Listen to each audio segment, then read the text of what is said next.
2005, a man named Jatin Sarkar went to police station in Noida to lodge a missing report of his daughter Pinky. Because his daughter has not come home for 2 days, but the police tell Jatin Sarkar that your daughter is very beautiful and has eloped with someone. Because all this keeps happening among Bengalis. Saying all this, the police insult Jatin Sarkar and do not even register his complaint. A few days pass after this incident, then another person whose name is Nandalal files a missing report of his daughter Payal. When he goes to the same police station, the police tells him that you run away from here, otherwise I will put you in jail. And for that too, again, no FIR is registered. Between 2004 and 2006, about 40 to 50 people filed missing reports of their children. They go to the same police station and get registered missing report, but police does not listen to them at all. This was the time when so many children started going missing from the same place one after other. All these missing cases were happening in a small village named Nithari. So let's learn more about today's murder scandal case, which revolves around Nithari village.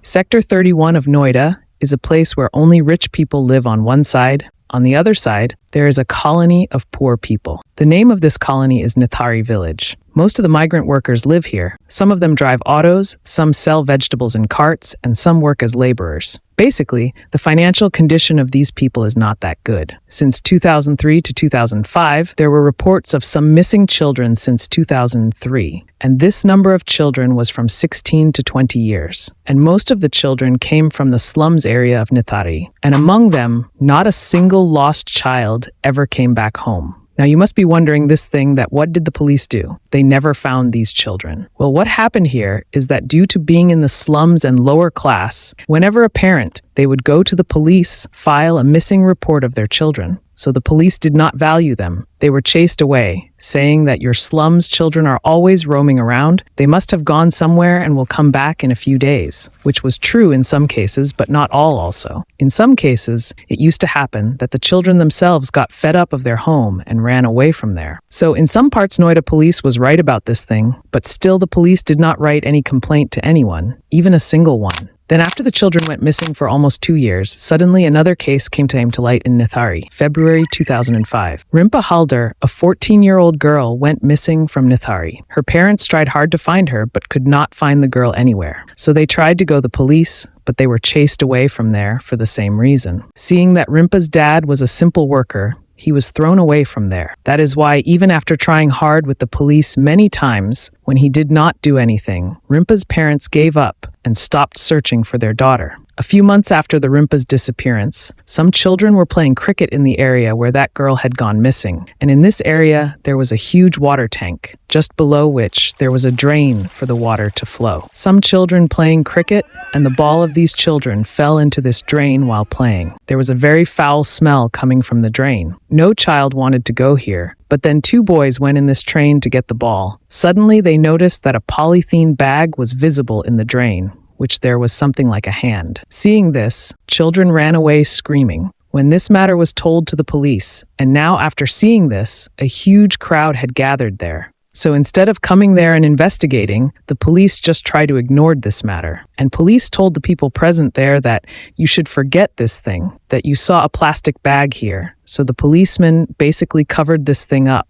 But no person believes anything like this. So to give an explanation to those people, policemen said that it is hand of a monkey. There is no need to worry. You guys go back to your home. After that, Noida police took that polythene bag with hand and disappeared from there. And this evidence also disappeared forever. Just behind this drain is the Sector 31. There was a house in Sector 31 whose number was D5. 2006, Nandala's 17-year-old daughter Payal went missing in front of this house D5. When it was too late in the night, his daughter did not return. So Nandalal tried to find out where my daughter went, and while asking, she talked to an auto rickshaw driver who told her that he had dropped Payal at D5 house in Sector 31. This auto driver stopped there after dropping Payal, because Payal had not paid her the auto fare, and Payal told the auto driver that, "Uncle, you wait here, I will bring the money right away." After that, Payal entered the house D5, when Payal not came back after going inside for a long time. Then rickshaw puller rang the bell of this house, and then Surendra Kohli came out from there. He was the servant of this house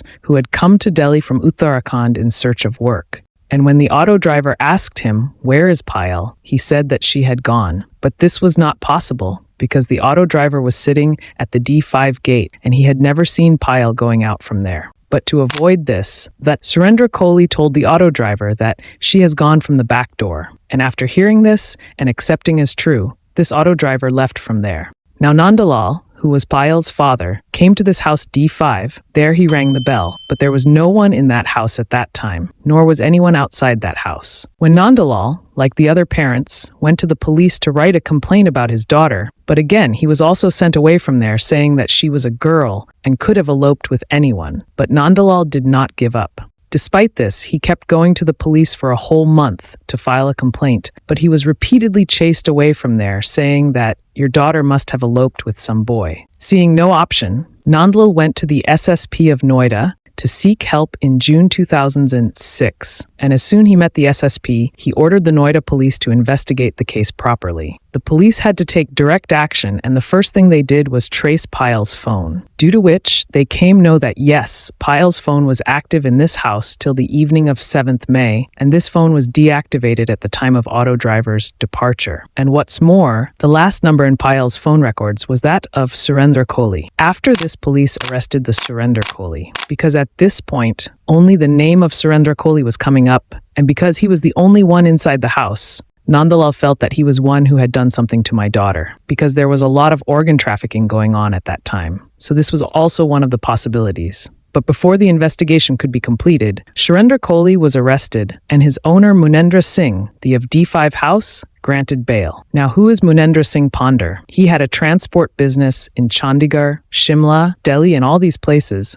And the most important thing is that he had a good relationship with the Noida police. Munendra used to come here sometimes, his Noida's house, just for the sake of debauchery. Because Munendra Singh's family did not live with him in Noida, he used to call girls here, spend the night with them, and then send them back in the morning. That's why Kohli has been helping his master for a long time. He used to help in bringing children and women here. Perhaps that is why he had also called Nandalal's daughter Payal here. Nandalal was defamed by saying that, "Tell us what type of work your daughter does, and tell it to the whole society. You yourself have engaged your daughter in this dirty work," which basically means that Payal was a sex worker. But Nandalal replied to this and said that whatever work my daughter does, no stone should be left unturned to find her. But after Kohli's release, the police did not listen to Nandalal again, because Munendra Singh had good relations to the police. After being troubled by the police, Nandalal thought of going to the court as a last resort on October 2006. Now the police had to listen court, and they started interrogating everyone. Then they came to know that Nandalal had been doing investigation for the last few months, and he came to know that all the children and women had gone missing in last 2 years. All of them were seen here in front house D5 sector 31. Now the police started doing serious investigation,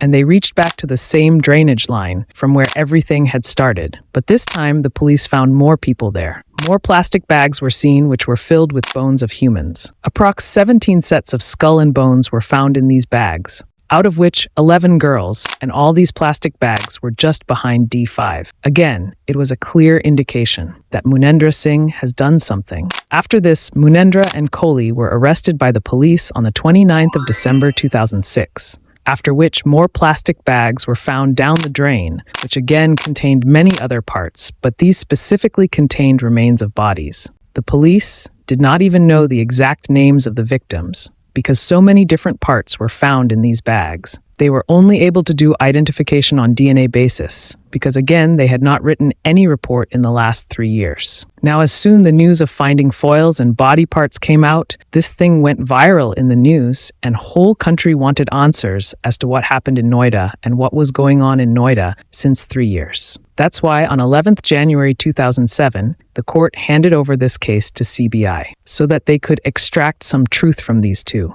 Because till now, both of them were not saying anything, but people were not ready. Then things that came out after their confession were not ready. No one could have imagined, because in some aspects, both these men were monsters. But then Kohli's confession was recorded through the magistrate on the 27th of February 2008, and his confession was very horrifying. काट करके और इसका मैंने बाजू और ये सीने का एक पीस भी खाया था। अच्छा। हाँ जी। Kohli used to bring all the people his master's house, including 9 girls, 2 boys, and 5 children. And this number is only from Kohli's confession, which Kohli used to kill them and have sex with their dead bodies. And this was a rape attempt when he used to hit their bodies with some object and take them to second floor. So all his victims were covered in blood. He would take away all the bodies and keep them in the bathtub. He would cut up these bodies, out of which he would sometimes keep some parts with himself and put the remaining parts thrown outside the house in the plastic bags. He to throw these humans behind his house, considering them as garbage, and then he would cook the some parts he could keep with him or sometimes eat them raw so that there would be no evidence left in the house. According to Kohli, he saw his master getting physical with all these girls. He used to watch it, and then after seeing this thing again, these desires started awakening in him too. But unlike Munendra, Kohli, he took this thing to extreme, and he seduced people, and later killed all the people who had brought him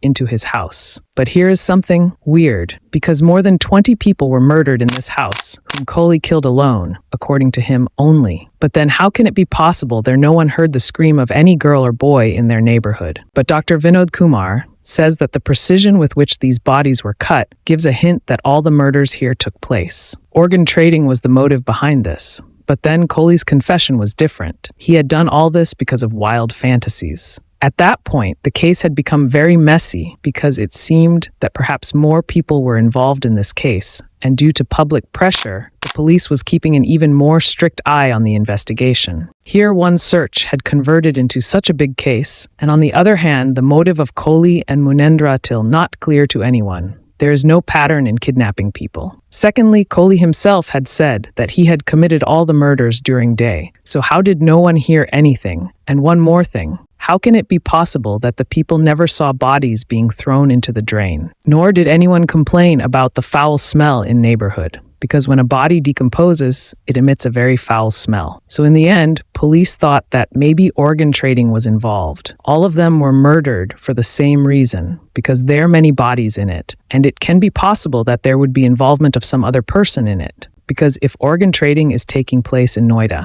even in India, someone must have had a hand in taking the man from home to hospital. Hence, Noida police started checking this angle. They went to every hospital and inquired as who donated the organ and who received the organ, but they did not get any important. But then in February 2009, court had given death sentence to Kohli for the rape and murder case of Rimpa Halder. And later in December, both Munendra and Kohli, death sentence was given to him from Allahabad court. Now you might be feeling that everything has gone right because as many children as Moab, what was wrong done, they got justice. But what I'm about to tell you will spoil your mind. After being in custody for some time, narco test of both Surendra Kohli and his owner Manindra Singh was done, in which, according to the jailer, both of them were very cooperative. And from this narco test, it was revealed that it was Kohli who had killed all the people. But the strange thing here was that it was also proved in the narco test that there was no involvement in these killings of Munendra Singh. He did not know anything about these killings. Surendra Kohli also confessed this. It was confirmed in the beginning, as well as in the narco test proved that Kohli had committed all the murders himself, either by strangulation or by killing them with a knife or some utensil. Kohli also used to bring girls to this house like his master. And one day when one of these girls called Kohli impotent, his anger went out of control and he strangulated the girl to death. And because of this incident, something switched in his brain. Then he started luring girls to their homes and exploit them and then kill them. And gradually he started killing and eating these children. And finally, now in 2009, Munendra lawyer saved him from the death penalty. But still there was no concrete evidence found related to Munendra Singh, which show he involved in this murders. Even Kohli himself had confessed that he had killed everyone, and finally, the court announced life imprisonment until death to Kohli. While the other accused, Munendra, has been sentenced to 7 years imprisonment under Section 5, now Munendra Singh Pandher is roaming free after serving his 7-year sentence. But with this, the Nithari murder scandal ends here. Before you go, like, share and subscribe the video.